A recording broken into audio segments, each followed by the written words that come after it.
a friend of ours who's a professional photographer, videographer, has in my desktop and almost had a heart attack. Like, it's the way I name stuff, the way my organization is like, people like start shaking when they see it. What are the file names like? Oh my God, HHHHH221. Like, no. I'm like, ah. What's going on? This is Tori Kravitz. Welcome back to the She's of the Band podcast here on KNOTFEST. We have Jess from Calva Louise in the building. How are you? Good. Thank you so much for having me. So long overdue to have you on this podcast. It's been like on my list since the start. So glad you're here. Second time in Florida, Orlando. How are you doing? Very good. It's been a great atmosphere so far. Everybody's very nice and it's just having a fun. I thank you for debunking that because we have the reputation in Florida of being crazy, weird. So yeah, we're nice. Yeah, very good atmosphere. Like at the venue, sound checking, everybody dancing and clapping. I love it. It's so good. Is this your first U.S. headliner ever? Yes. Big milestone. How does that feel? Feels great. It feels amazing. Didn't expect to have like many people like coming to the shows, and it's been amazing. People sing the songs, and everybody's super happy, and that makes us really happy too. Yeah, and it's nice because I'm sure, a lot of people, if not all, have discovered you online in some way. So to get that tangible feedback and to like see their faces and make that connection, does that bring you, that brings you closer to your fans. So absolutely. They have like such a nice energy. It's synergetic. So we play the songs with big smiles on our faces because everybody's like enjoying and happy and singing. And we just didn't expect it. So it was... we feel very grateful. Yeah. It's hard not to beam up because like I think about like Calva Louise as a whole, and I feel like you can only get a portion of the experience online or seeing the videos because your live show is so incredible. Like having seen you last year, or was it this year? Yeah, this year. Oh my God, it was this year? That's crazy. So earlier this year, yeah, seeing you, it felt like I finally got to see the whole experience. That sliding keyboard, let's go. Yes, we got it with us, so that's exciting. I couldn't imagine your show without it. No, me neither. It's so practical as well because I cannot really, it's really hard to run back to the mic and things, and when it's just right there and I'm just playing guitar and then that's very easy. So it was funny hearing in another interview we were talking about that, like having the sliding keyboard and how there's really choreography involved in making that so smooth. Yeah. And I hadn't thought of that. I'm like, that is such a unique thing. You kind of have to time that so perfectly. Did that take a little while to get right? It took a little bit because I am just so bad with my feet, and I feel like I really need, if in the middle of a song I'm thinking, oh, maybe I should put this foot forward, I might fall. So it's kind of like, so it took a little bit of training to just kind of like get the keyboard like right. Put the pick on the right place so it doesn't fall in between the keys, and then then you lose it and then you panic. But it's just trial and error. But now it's fine, it's smooth, and I'm not that scared anymore of it falling or something. Alison designed it really well, so. Well done. So what you're saying is no dancing routines will be added into the mix anytime soon. We keep the feet in place. Yeah, I'm trying to move it. It just takes a while. I'm just so bad. I have two left foot. You also have enough going on already. Yeah. So I just try. Yeah, but we do think about it. We're like we need to try to move better but it's a work in progress. So. Word. Okay. Well, this. It's great you mention it because I feel like there really is such a huge vision with Calva Louise. And at the moment, I feel like when I see you all, like it's already so incredible, but I'm like, I know they want to do more. I know you seem like the kind of band that just always is inventing and creating and growing. Let's put the hypothetical. You have an unlimited budget. You could do anything you want. You're no longer DIY, so anyone could make and do anything for you. What is like the dream of what a Calva Louise show could be one day? Wow. Oh, that's such a... Okay, unlimited. Well, I think Alison already has a folder on his phone of anything that he could make. for like the scenery for the live scenarios and stuff. But we were thinking about, like, for example, the crane spiders that we have on the music videos, the hedron shape. We were like, imagine if we can. It's already been kind of designed, so it can be built. But like, if it was like a drone, like the hedron shape flying, and just having like a little bit more of that sliding keyboard, but at like version 10 I don't know. Like, I don't know what version is this. This is version we have is like version number 3. Version number 3. Oh my gosh. So imagine like getting it with anything, all the tools that Alison would need. And yeah, I mean, I just imagine it like motorized on turbo speed one day, like automated keyboard. Yeah, we thought about it. There was a guy that actually told us I can motorize it and everything. Oh. But the thing is that it's so fast. It goes so fast in and out that I have to control it. Imagine it just gets stuck and then I'm just like, no. So it's a mechanism that works, but it could become like prettier, like have more happening, more design and stuff. And I mean, yeah, the crane spiders and the drones and stuff. I mean, that's I mean, we do have a miniature of the hedron ship, like with the building and everything. I mean, myself, I'm really small in it. Like it's the measurements like are there. It could be built. We have actually a friend that at one point we're like, we need to contact him. He's a scientist, and he has a YouTube channel and everything. And we're like, not yet though, but one day we're like, hey, here are kind of like some plans, some blueprints. Do you think we could automate this at one point? But yeah, that's in the future. Yeah, but the fact that you're already thinking about this stuff is so inspiring. Do you feel like having that sort of innovation in mind all the time kind of inspires you to keep going as well? Yeah, everything is kind of like, we always feel like, for Calva Louise is a lot of different things that we're not an expert on anything, but all of the things is what makes it the band. Is what it's like we need to focus on so many things at the same time. So it's kind of everything grows with some stability, because the foundations are there. So every little step, all of the elements grow one step. So we're kind of like building, like a building. So, just place the foundations. So I feel like we're like a third of the building to be constructed, where you can see already what the vision is, like, but the plans, like the blueprints, all of that's already made.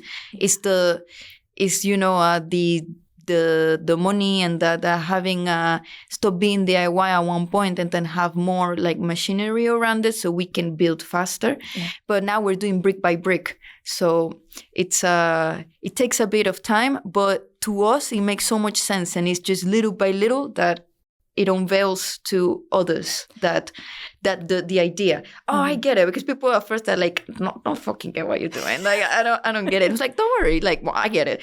Yeah. In my mind, it becomes a bit clearer. But I mean, it started when I was 10 years old. Like, so it's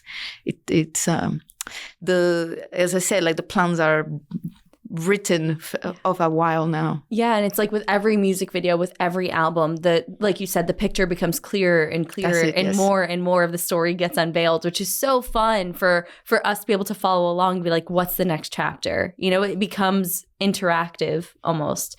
And I think I find it so rewarding to be able to support you all in any way, because I know that any win helps build the story further and helps build you all further. Like, I know it's not going to waste when fans show up to the shows, when they buy merch, or, if I'm working on your press campaign, whatever it may be. It's like, it's all for this greater picture, which is inspiring for anyone who's at all involved in the band's scene in any way, right? Oh, thank you. That's means so much. So like, buy merch at the shows for their next music video or something. It does help. That's how we can afford it. Really, it is. I mean, I'm wearing the shirt. Doesn't it look cool? You want one. But I digress. What I also think is really exciting for me to see is look, the music scene is crowded. It gets repetitive. A lot of people doing a lot of similar sounding things. Then there's you. And what I find it inspiring in the way of what for you is the key to thinking outside of the box, being so creative. And I know you said this started when you were 10 years old, but even being able to hold that vision, build that vision, how do you not, I don't know, do something that's already been done? Well, I think, none of it is conscious. So, when it's never really felt like part of a scene, the three of us, because we were kind of like, it's in different places. So it's different upbringings, different cultures, different kinds of music.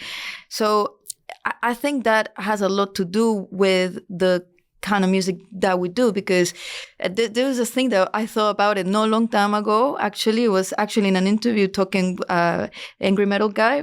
We're talking, and so I just remember a story about going to school. So I would take a bus, right, from Nueva Cacerapa, from Guarenas to Caracas. So I would go to school there. It was pretty long travel because the traffic was intense.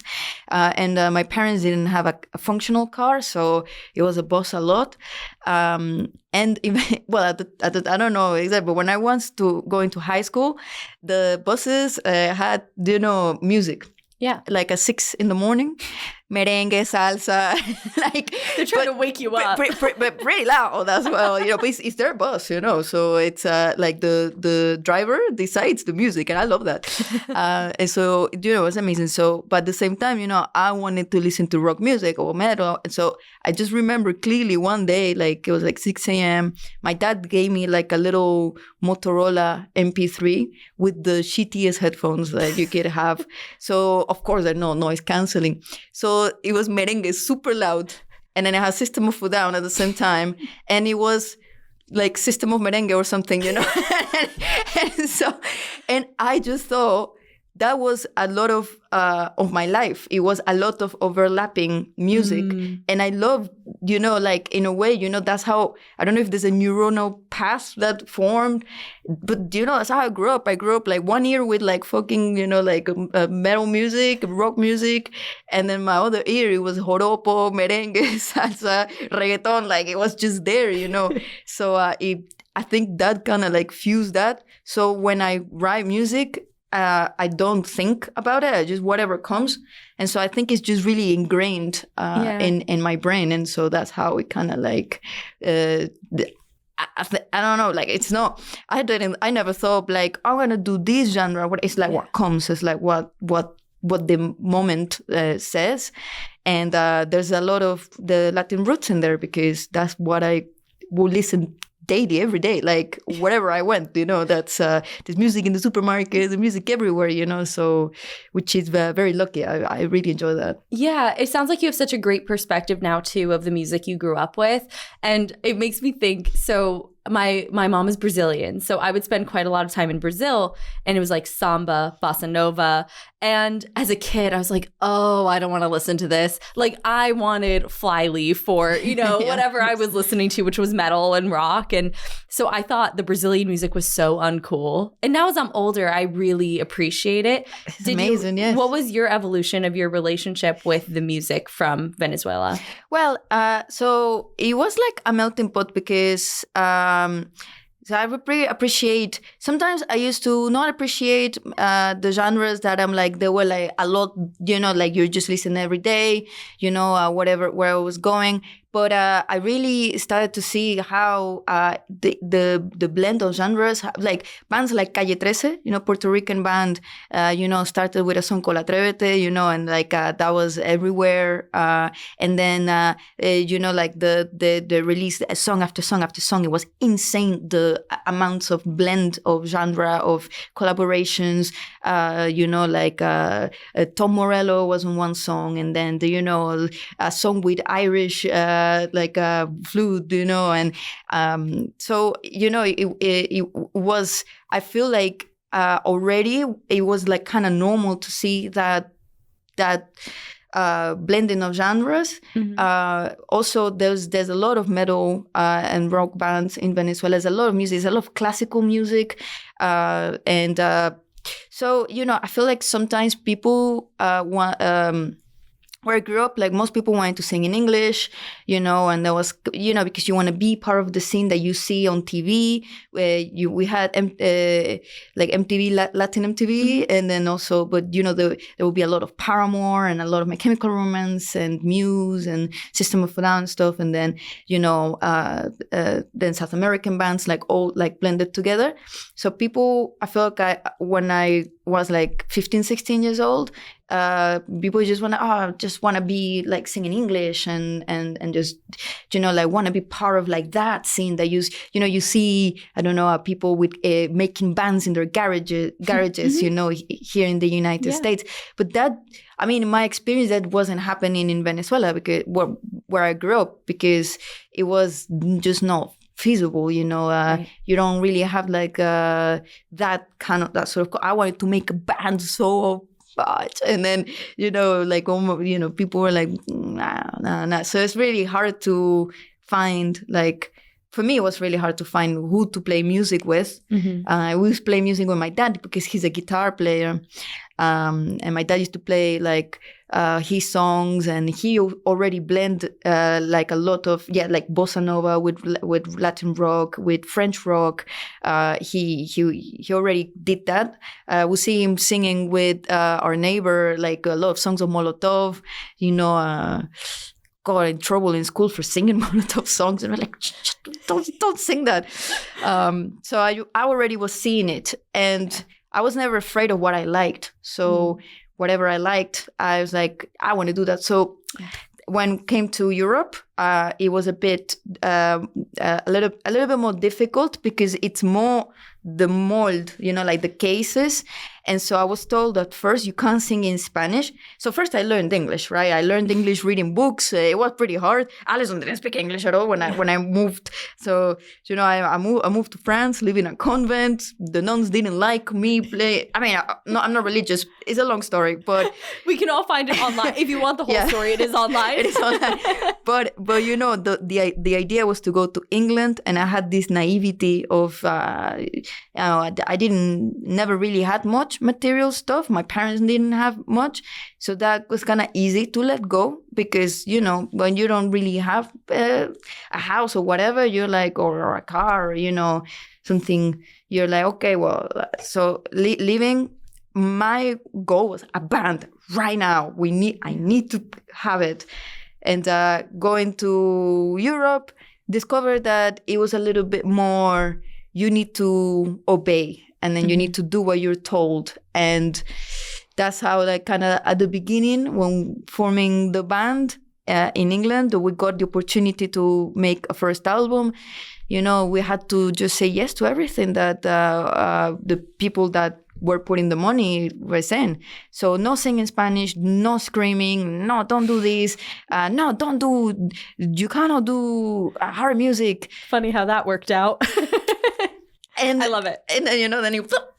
I just was like, now I do what the fuck I want. Yes. Well, I think there's a beautiful lesson in that you are so authentically yourself, and then that is what worked, right? Like, that's what's gotten you to where you are now, is taking everything of who you are, everything you love, and not hiding that or shying away from that, because it's so easy to get caught in what everyone else tells you to do. Yeah. And as we've now realized, you've done the exact opposite, and people love it. I hope so, yeah. Yeah. I mean, we're here. You're in the US on tour. It's amazing. Yeah. And there's something quite interesting, too, of like the fact that you're from Venezuela, then you moved to France. You wanted to be in the UK. Now you're in the UK, but you also toured the world. And I can't help but wonder, how do you make each place that you're in, or do you make it feel like home? Because, like, you are so nomadic. How do you find kind of any stability or that feeling? I never really felt truly like that I belonged anywhere. I did in Venezuela, of course, because, that's where I grew up. And so that's all I knew, know.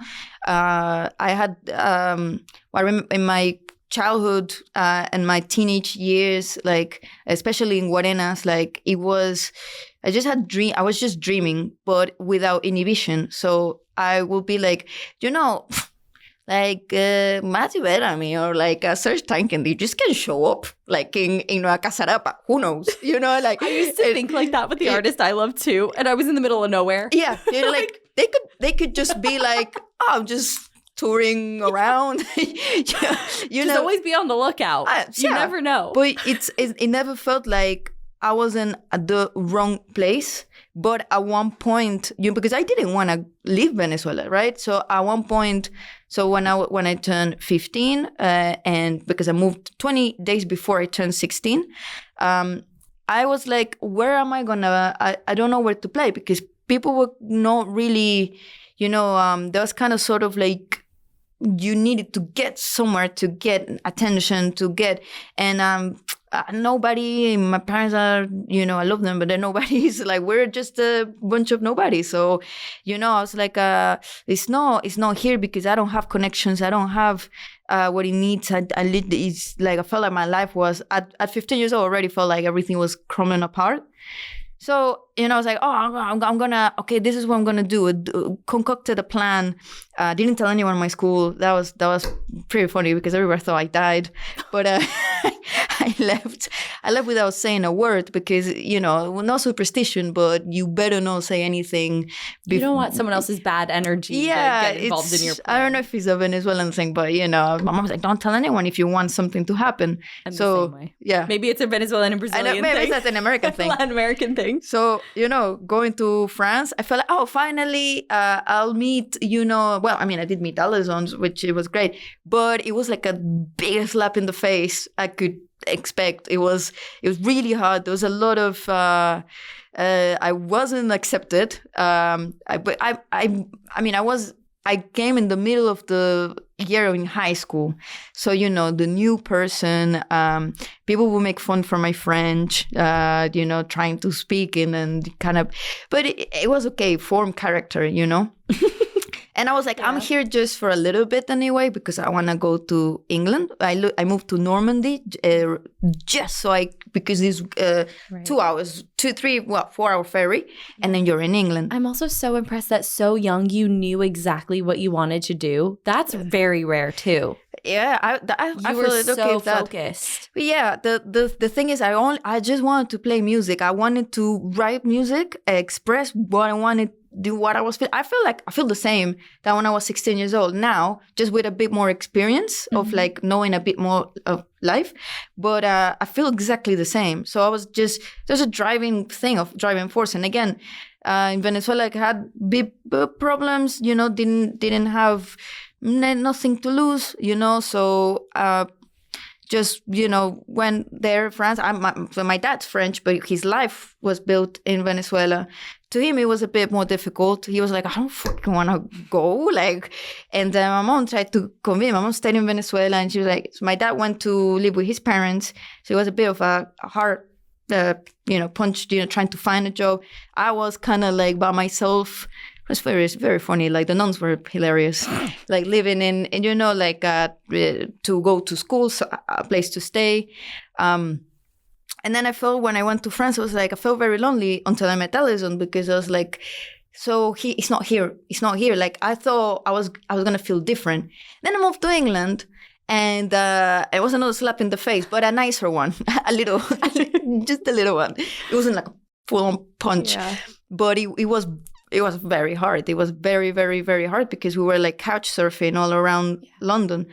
And again, we got lucky because the amount of dodgy things that could have happened and then, didn't, that was extremely lucky. But then going to England as well, I also felt still not, you don't still, there's not, where's my spot? And then you realize as a human, your spot is everywhere. So it's whatever you make, what you have, every human being that is born on the planet has a spot everywhere in the world. Like there's no, it's everyone's kind of the same in the way that you always feel the good and the bad. But like at that point stopped for looking to be accepted. And that's when I accepted myself. And so feel like I belong everywhere. What you said is so wise, because I guess what it really comes down to is like your home is within yourself. It's like when you realize like you can belong everywhere, but you have to believe that too, instead of looking for it elsewhere. And not to wanting to be accepted, because there's always going to be people that are going to reject you.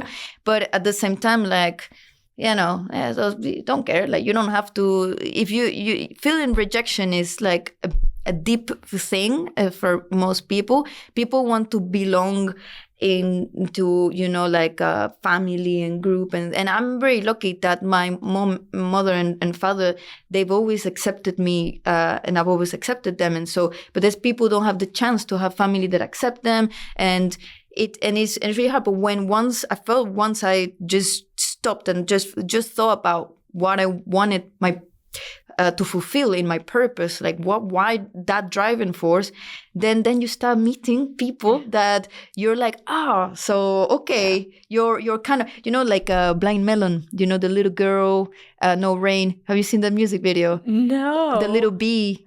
So it's a little girl, and she's dressed as a bee, and she's doing like tap dance. That's the beginning of the video, and everybody makes fun of her, and then she's crying, and then she finds a world full of people dressed as bees. Yeah, she does. So are you saying we in this room are bees?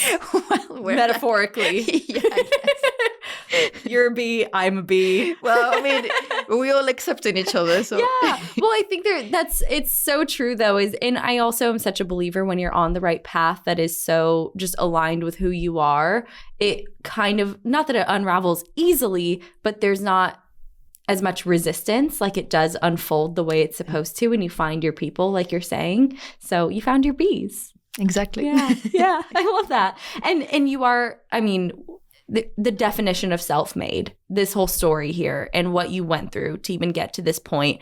I mean, it says in the bio that I had on my laptop, like, slept in rat-infested places and stuff. Like you've been in some pretty wild, gnarly, difficult, dirty situations to get to where you are now. Like you said, character building. It is, not to be honest.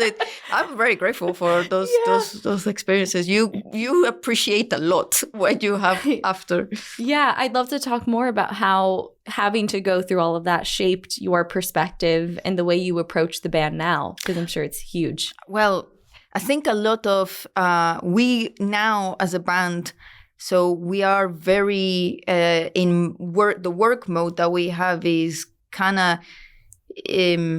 We have fun by doing the job, you know, like, so it's because we understand the risk of losing it, and we understand how long it took, because we've been a band.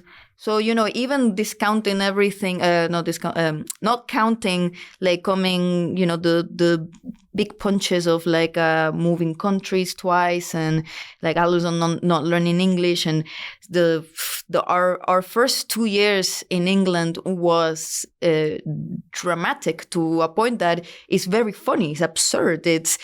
I'm so glad that we didn't see it the way we're seeing it now. Like, we were not as aware, because I think we would have been way more scared, because we were just kind of you know, a little bit less, you know, we just wouldn't seen like the avalanche of things happening. But now that we, you know, it's been 9 years that we're a band, the friendship that we've forged is part of the biggest foundation. We're in it for life, you know, so it's kind of like we all left everything just to do this.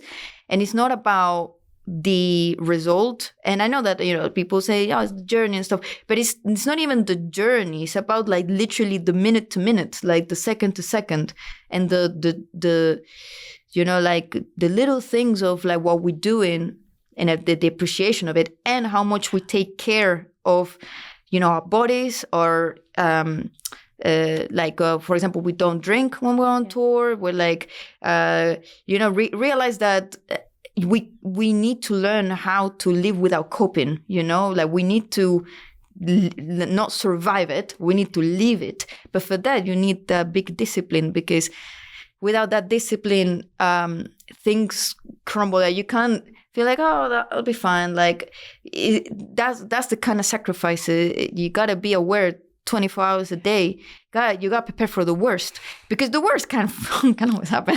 So, but knock on wood, somebody. Yeah.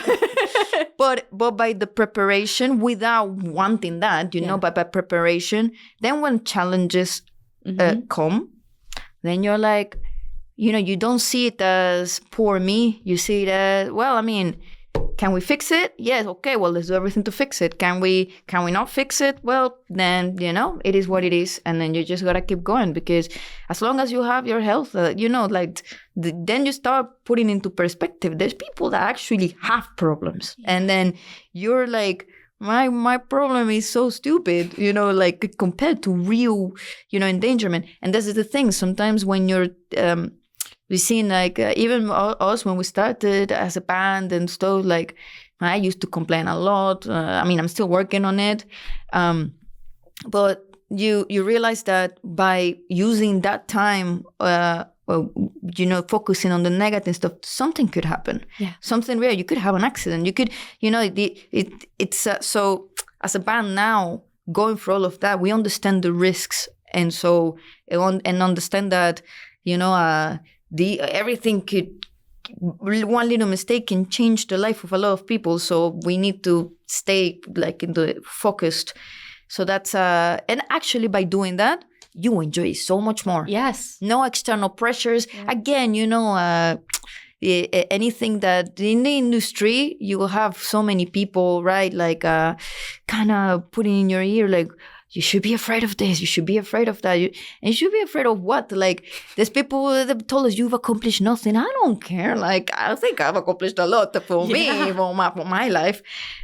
So when you focus on like, you know, and discarding like the negative comments and things like that, you just focus on the fact that, you know, you're doing this, and that's fucking lucky and that's fucking privilege. So it's gotta like appreciate it.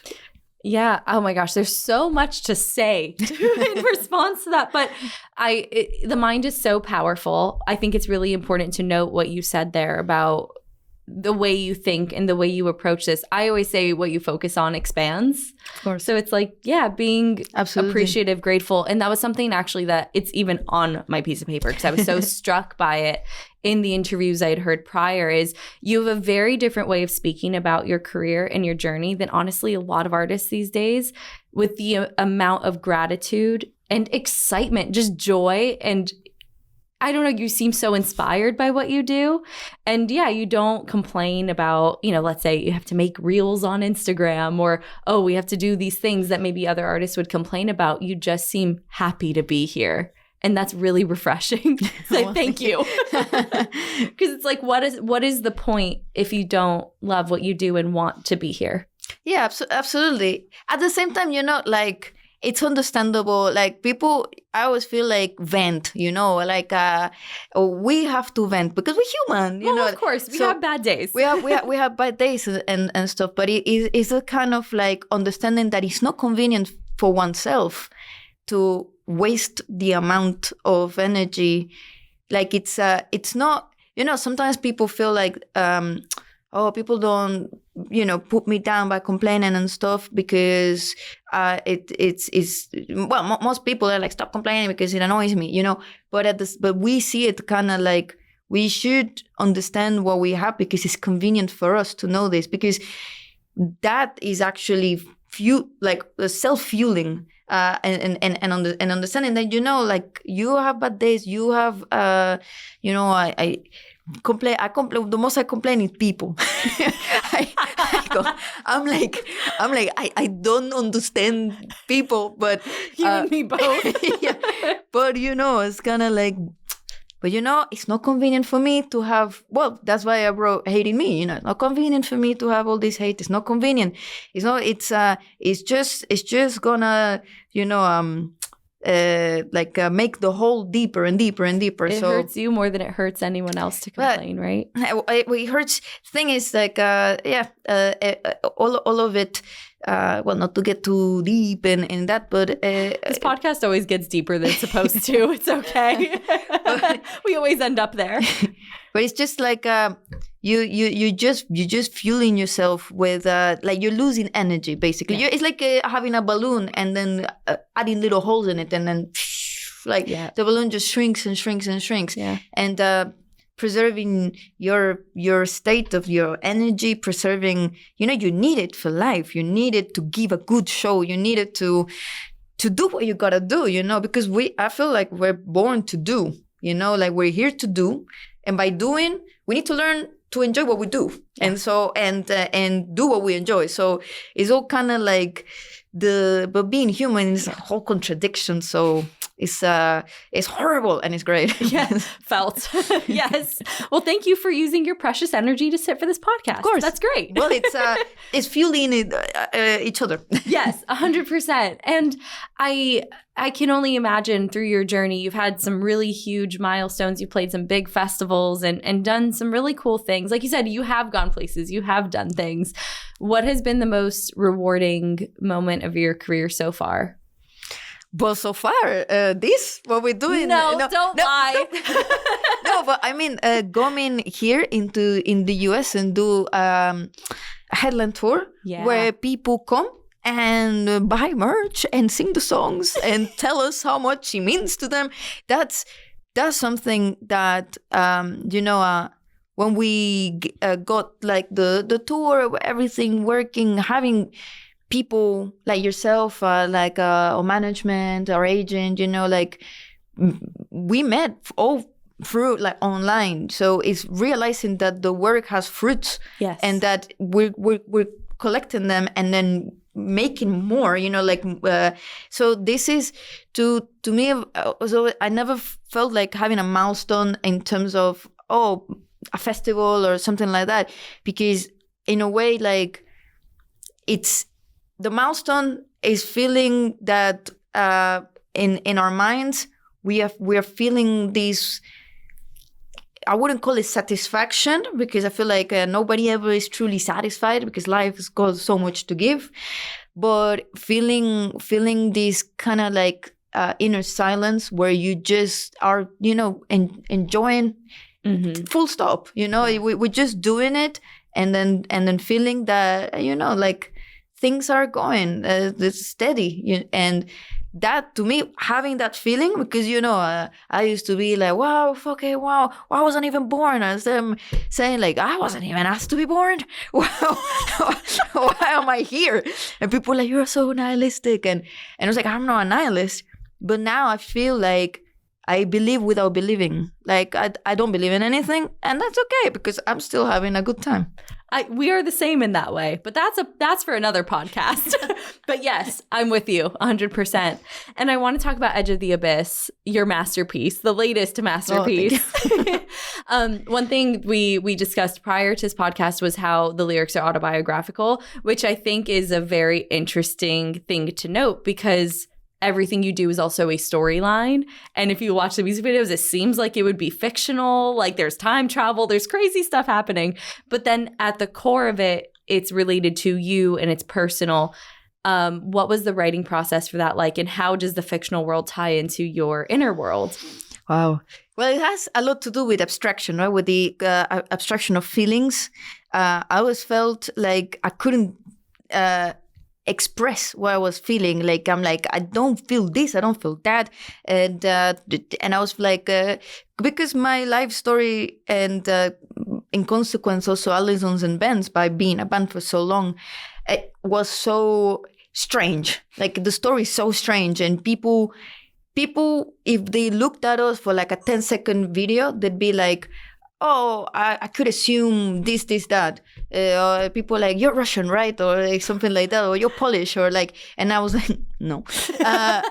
But the complexity of the feelings, I felt like, what am I doing with all of that? With all of that inside. So it just blurts out, right? It blurts out in that doing, which is like the lyrics, and then because of the abstraction of that, it all ties with the science fiction story, because that's to me like the not doing part, which is creating something that people can relate, because it's not about me, right? It's about those experiences and those complex feelings that I don't understand how to explain, and feeling that a lot of people that come to our shows, they are relating to those feelings.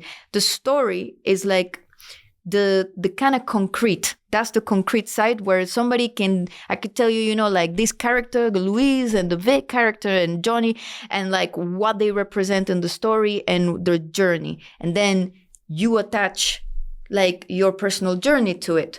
So the lyrics of Edge of the Abyss, is my life, but it could be someone that has not the same path than me, but that has felt those feelings, and then they see it represented in the story. That's why, like, on Discord, we have a lot of like explanation, and people ask questions, and then there's the answers, and then people, okay, I feel related to this, I feel related to that, I feel related. And that's how I used to feel when I was listening to like music like System of a Down, for example. I didn't understand the lyrics at first because I didn't speak English, but I understood the feeling. Yes. And then when I will read the lyrics, translate the lyrics, I'll be like, I get it. I get it. I'm not Armenian. I'm not, I don't know. Well, I read Serge Tankian's book and trying to understand the history, trying to, educate myself. But the feeling, that's kind of like a powerful, complex thing that I don't understand. But that's kind of the Edge of the Abyss. I could tell you exactly like my moment of my life where I felt this song and this song and this song. It just blurts out. Is exactly why I was living. But then that's also what the character is living. And hopefully, I do know there's at least 5 people that relate. At least 5. Yeah. Definitely more than 5. Yeah. Make it 6. Yeah. But that's the thing. And I know that's also why I loved heavy music as a kid. And I say it past tense, but still do, because I see myself in other people's stories. And it is interesting that by making it fictional, I guess it is able to reach more people somehow. Yes. Yeah, that's the power of music. Absolutely. So I'm so glad that you are kind of adding to that story of people being able to connect to what you're making. And also with I grew up with science fiction. I love horror, but I love it is. Yeah, well, of course. But I love a lot of it that is kind of like teaches you like the kind of those also complex lessons, because living is horrific. But at the same, can you be more honest, please? No, but like being human and not fucking easy, But at the same time, it's like it's marrying that, is understanding that, well, but you're here, so we have to find a way to really see the worth of it. And that's the core of, really, I think of my favorite science fiction movies, my favorite horror movies. They all have an underlying story that is a narrative of the lives we're living. So it's not just like, ooh, I don't know, a slasher or just a space movie. There's always more wisdom underneath those stories. And that's what you're doing too. I get it. Yeah. And I imagine if there's someone listening to this who, let's say they've never heard of you before, they're hearing what we're talking about and they're like, what the fuck is going on? So for someone who's maybe just discovering you, where should they start? Where do you start? Well, the Edge of the Abyss, because this is the thing. So it's always been the same story since the beginning, but I consider our previous work as drafts. So this is draft number 4. So it's just because, again, like first album, as like indie rock, but again, it was by necessity. Like we couldn't, it's either not have a place to live or just say what to get an advance, say okay to everything to get advance. Like it was really hard to do that first album, but like the comic book started it was started for that, like the character of Louise. was already there. Then the label at the time there that gave us the advance, so that was we could survive. But again, didn't have any willpower in doing that. So that's draft number one. You got to start somewhere.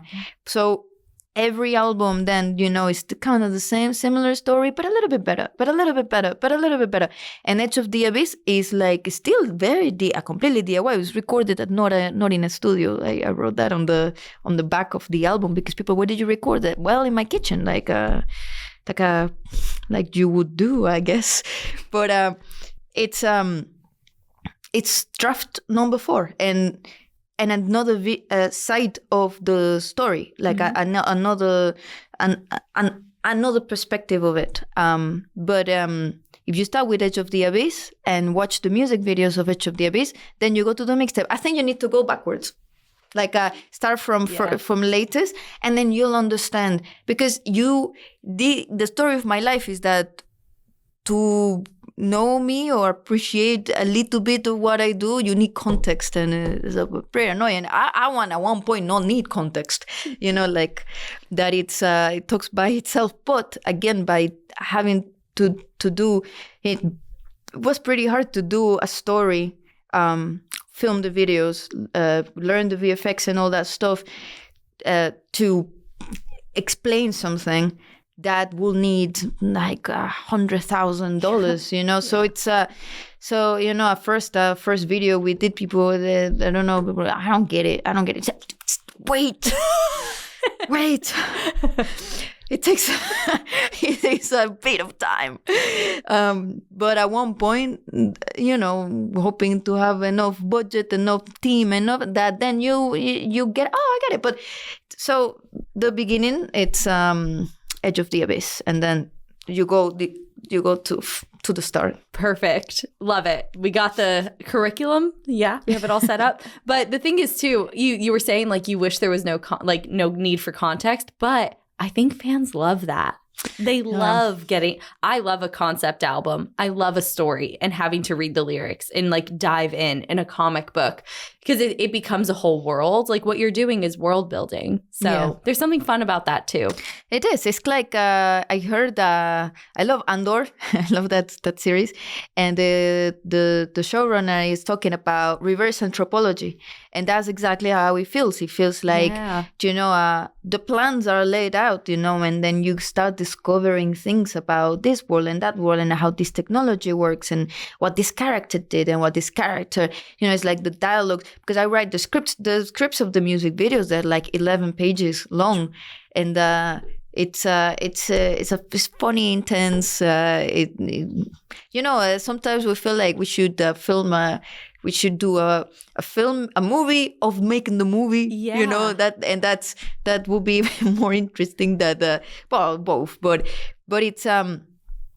it's reverse, you start kind of like a puzzle, and then you're putting the pieces together, but they're there already. They're already, the pieces are there. So it's just then you start discovering, whoa, goes this and that, and developing the skills, making Alison making the keyboard, and Alison makes also all the props. Alison and Ben, I call Ben sometimes for a music video. I'm like, listen, I'm gonna need a 90s car. I don't know what you're gonna, or listen, Ben, or Alison, I need the 2 spaceship seats. And he's like, I'm gonna fucking make it. Let me just go get them. Well, then he made them. Or I remember, call Ben. That was a funny one. I need 18th century garments, costumes, but no, they need to look real. And then he was fucking hell. Okay. You keep everyone busy. Oh yes, Keep surprised. It's we do a lot of things. That's for sure. Yeah, well, I really developed even more of an appreciation for the videos when I realized how much of it is DIY. The fact that you are doing the VFX. Wow. It wasn't enough for you to just be a musician. You just had to go do that too. I suppose we need to condense it because we could probably talk about this forever, but I'd love a little bit of a rundown of what a process for a video looks like. How long does this take? What goes into it? Well, if it's of CGI, like a green screen, that we did that for the mixtape, that's like 2 months per video, right? But working 15 hours a day, easy. Like I literally in the couch with my computer and I stay there forever. You must get locked in. Do you just get really? Yeah, but it's just I want it to be good enough. That's but for Edge of the Abyss, I was like, no, there's so much more that we gotta do. So I was like, okay, let me focus on this part of the story, which is in the 90s, because the story comes from the 1600s to 2040s. So let's focus on that. And those videos like Tunnel Vision, Impeccable, all the videos from Edge of the Abyss, they did take up a little bit of time. They took like a month and a half. So I write the script. A friend that two friends that are gonna film it. Like they have to do the budget for the hiring of the camera, the lenses. Then with the script, trying to do a shot list, but it's really hard because everything goes so fast. And then make all the props, prepare the sceneries. The good thing is that we got great friends that they're like, okay, we'll act on it, and then they keep reappearing, and then they're like, yeah, I mean, it's funny, it's like my boyfriend's cousin, one of my best friends that lives by, a friend that we met by chance in Belfast, and then she was like, yeah, I'll be, she's an actress for sure, for real, like, and it should be, coming just to be on the videos. So we organize all the traveling for everyone, make sure that everyone has their days off. And then I'm like sending them the scripts, and I'm trying to remember how they speak and stuff like that. And so it's like, you are correct if you want, like in terms of the way you will speak it. Then get we already have the recording equipment for like the microphones and stuff like that. Pray for the best.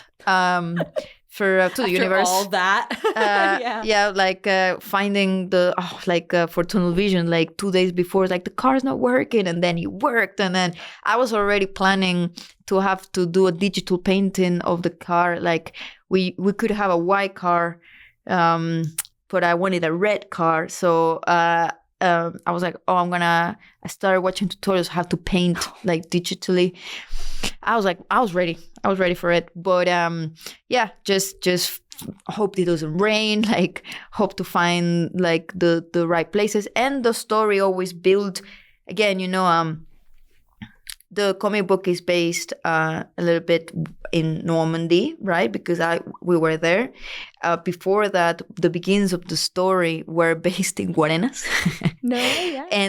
And now the story is also based in the UK, in Blackpool, St. Anne's. Mm-hmm.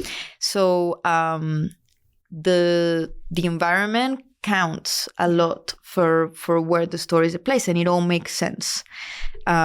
So we just then shoot, and then it's up to me to edit, do the VFX, find the ways, like try to put in 5 minutes. Impeccable, actually. Yeah. We wanted to do that song as a single because I was like, it's the longest song. We need the longest song. The story, I cannot condensate the story in less than 5 minutes. Yeah. And edit, VFX, color grade, done. Yeah. Next album's going to be all like 10-minute songs, so you could just have a full movie. Yeah, I'll be waiting. No, but it's amazing. Like, amazing that you can get that much story in 5 minutes. And I really, as much as I want people to stay on this podcast, I almost feel like you got to pause it right now and go watch one of the videos because I know when I learned a lot of the process, I had such an appreciation of really how much work and time and DIY and how hands-on you are and having control of what everything turns out to be. And that's a really wonderful thing too, especially as the band gets bigger, that you are doing it all. Although you must be tired. Well, I mean, I didn't want to. Yeah, you're just from the start, but this is the story of our band, is people being like, nah, I'll pass, So what are you going to do if people say I'll pass? I mean, I knew that Most people would just end up not doing what they want to do. No, exactly. Yeah. But I was like, I came from fucking far away. I'm not, it's kind of like not gonna give up because you didn't swim an ocean to die at the shore, So yes. So yeah, I didn't want to learn, but I realized that I love learning. So I really enjoy it. So it makes me really, really happy. And I love the fact that now I know the process of, I know my DIY process. Like sometimes professional people talk to me and I'm like, okay.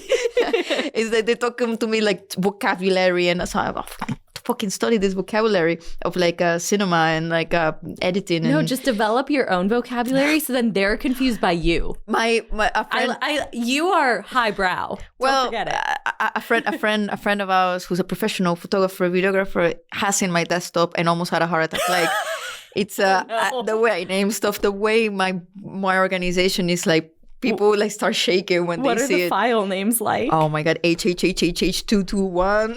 Yes, no. I'm like, There's one called ass. And then how do you know what's what? I just know it. I just no one else will, but you do. Well, I mean, now that if we're away for too long, and if I come back, I'll be like, what was this? But I just go super fast, so. I have my... I'm laughing because I relate as someone who's done a lot of video editing, especially in high school. My files were the same. So I'm only laughing because I'm like, yeah, I understand. One day, I don't know. I'm not good with instructions. I'm not good with like doing things like step by step. I'm like, rah! So... But your process is working. What if it works for you? That's all that matters. I don't need to know what file is what on your desktop. Only you do. Exactly. Amazing though, and I'm so excited for the show tonight. I say this a lot when I talk about the band of like, it is truly a miracle that you three are in the places that you are, that you're in on one stage together doing the damn thing. I know we didn't super dive into how you all met. That's available online. We don't need to go over it again. But I just think it's the coolest thing in the world that you all are the unit that you are. Yeah, that's it's just a miracle. That's sometimes we tell people like bands of saying like, if you get along like really well, honestly appreciate that because it's a lonely path like in life. And when you find like people that have the same goal, and it's just nicer to do it like with good company, and you gotta appreciate it because it's better to be alone than badly accompanied, mal acompañado. Like I always said that as a teenager. But always. so yes. Like when you have people with the same vision, with the same goals, with the same courage, and that's what our song Con Corazón is about. It's like doing a path with heart, with people that have heart. That's you won. That's you already won, and that's then the challenges become more doable. Yeah, it was so meant to be. So meant to be. And so every episode of She's in the Band, I end with 4 questions. I call them the jaw-dropping questions. It's your turn. Oh, no. No, they're not scary. You're good. Okay. The first one being, what is the most jaw-dropping experience you've ever had at a show? So jaw-dropping being like something surprising. Yes. We played at a festival in Texas and a tornado came. While you were on stage? Just after we got off stage. And the laptops, like the equipment, we had our Mac laptop, it melted before because the heat was so extreme. And so the click was like slowing down and playing with it. But it was actually, it was pretty fun. And then the tornado came and it felt we had to go into a shelter. Yeah. We have to go. And then we were just like, this is surreal. This is, we had fun. It was fun. I mean, everybody was okay. So, it's fun because everybody's okay. I'm sorry about your laptop. That's it's okay. But yeah, That's life. That's life. The next one, the most jaw-dropping misstep early in your career and the lesson you learned from it. Oh, well, good. Well, caring too much about external pressure, like people's contagious pressures. Yeah. I think that's really, if your confidence gets really affected, you're not going to really enjoy what you're doing. And it's really, I think, precious to have. I feel if you have bad self-esteem, it's all like in the spectrum of the same coin. Mm-hmm. So, like being too self-deprecating and being too hard on yourself, it's actually not convenient. It's not gonna make you better. Yeah. In the extreme, the kind of like self, like, and so that really, I think, the fear of disappointing people that I don't even care. Exactly. That was. I think it was a big hurdle, and I feel like it was something really preventing us from going a step forward. And once, that kind of started, the mind having control over that, I felt like, wow, that insane how I don't actually care. Yeah, isn't it? And sometimes you have to just fake it for a while until you believe it. But exactly. Yeah. That thing is, I always felt like that I can't fake. Like it was hard for me to, to fake it, because you get easily going into the opposite, and to feel like, what am I doing? That kind of vibe. But if you have to talk to yourself, and you only tell yourself bad things, lie,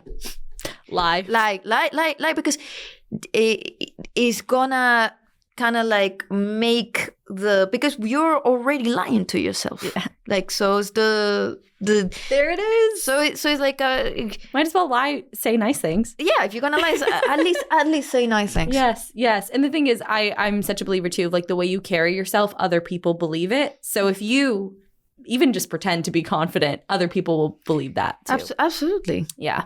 And now the most jaw-dropping female artist that you would love to collaborate with. I love so many. I will just say what's on top of my mind, but there are, people that I know personally that I would love. I get like the singers like, I don't know, like Janine Vukovic, Cassiette, like Nova Twins, but also people I don't know that I admire from afar. Of course, like like Corny LaPlantes, or Tatiana from Ginger, or Poppy, like all these. Everyone that's fucking like killing it right now. It's an amazing time for women in music. The Warning as well, Holy Wars, like it's fantastic. So yeah, I feel really lucky. Another one that is also not in metal music but more in rock, Amaral is I always really like her voice, the band. I'm pretty sure I go way more stuck in there, but I think the list is pretty long. Yeah, those are some great first choices. Yeah. Any of the above, I would be pumped to absolutely. See. I'm also glad you mentioned Cassiette. Just like a 2 cents on that. I am such a big fan. She's come on the podcast, please. Yeah, she's the nicest as well. And, so sick. The UK scene's really cool for rock music too. And the last one here, the most jaw-dropping misconception about you that you wish people understood. Oh. So much. Well, I would say, like, in general, I think people assume like my upbringing or my where I come from. Don't know if it's ethnicity, things like that. And so sometimes is so kind of have to explain, and stuff like that. That's why I'm like, it's online. You can Google me, like, if you want, like if you want to find it. But misconception, I don't know. I would say that I had I don't know, that that we have money. That's the thing. Although I do like when people think that, because it makes you feel like very, very like, oh, what we're doing, it looks good. It looks nice. But a lot of bands have that. I think a lot of people don't realize that the amount of time and effort of that. But I'd say in general, I think people should, some people, not all of them, research more bands and people to know more about them before like having like preconceptions from the start. So but it doesn't apply to me. It applies to me and to everyone. Yeah. So I just think people have this thing of like the watching a 10-second video, like Facebook, man. It's like it's and then but like I feel like Google is free, and then you can always research like any band that I start liking and stuff. I want to know their story. I want to know where they're from. I want to know what made them a band and all of that. So people should have a bit more patience, I guess, into being like, I'll research. Forgot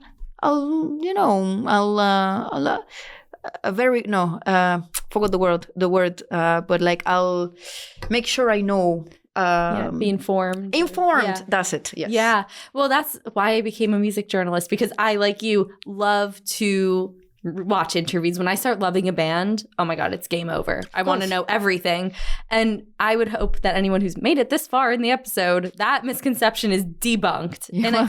And that's why I'm so glad you came in, and why I wanted to talk to you, because I think even just knowing who you are and everything that goes into the band is as much a part of the story as the music videos. Like there's so much to who you are, to who the whole band is. That's really inspiring. So thank you for coming in. I think I speak on behalf of the whole KNOTFEST team. You are such an artist and we love you. So Edge of the Abyss. Thank you so much. Oh no, yay. Anything else you want to say before we get out of here? We feel very, very happy, and we're still walking at the edge of the abyss, but with a smile. Yes. And U.S. tour's happening now. I'm sure there's more shows. Yes. More things on the way always. So always. We'll be keeping up. Well, thank you. If you've been watching, you made it this whole way. This is the She's the Band podcast here every other week on KNOTFEST, and I will catch you at the next episode. Bye, y'all.